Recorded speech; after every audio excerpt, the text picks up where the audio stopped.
Hey, are you looking to upgrade your key life areas and evolve to a higher level of existence? To practically harness personal growth and spirituality in a crazy, busy, imperfect world?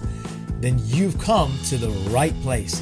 My name is Prash, and this is Urban Spirituality, the show which uniquely fuses ancient wisdom with contemporary self-growth and spiritual disciplines to deliver value-adding tools, traits, and insights to help you unleash your fullest potential.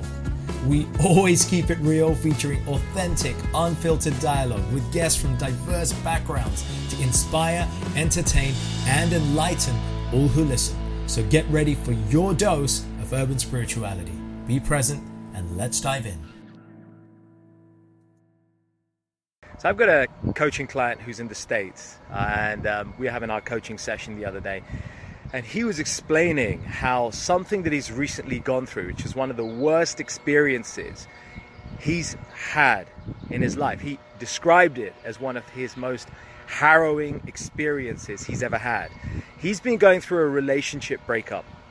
His wife, they have beautiful children together, and he's been suffering from a depression, a form of depression, which has crushed his marriage and ultimately resulted in him breaking up with his wife.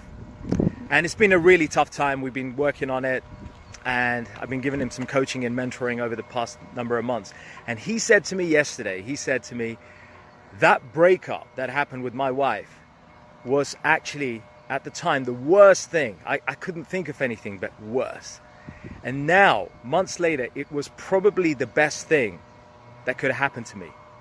His relationship now with his wife is better in the present day than it was all those months ago. It needed that breakup for things to improve.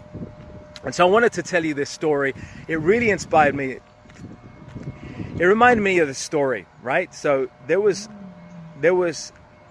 a guy on a boat. He was the lone survivor of a shipwreck, of a huge shipwreck. Lone survivor wakes up on this deserted, desolate island. There's no people, there's nothing there. Shocked and stranded, absolutely worried out of his mind, he started looking, circling the island to look for a boat. There was no boat.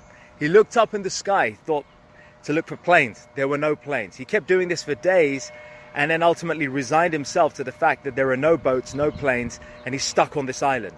So he started to gather whatever materials he could find on the island, and he built a small sort of camp, a little hut, started to build a small fire, and every day his routine would comprise of going around the island, scavenging for food, scavenging for something to eat, bring that back, and then prepare that and eat whatever he could find. One day he was out. When he came back from scavenging for food on the island, he came back to find his hut was on fire. The whole camp was destroyed because an ember from the fire the wind had blown and it had caught the hut. The hut was on fire.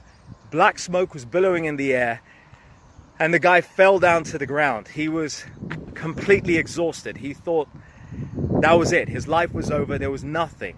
That right at that point, he felt completely dejected. His hut's gone, black smoke in the air, and he just thought they couldn't get any worse. And dejected, he just collapsed to the ground.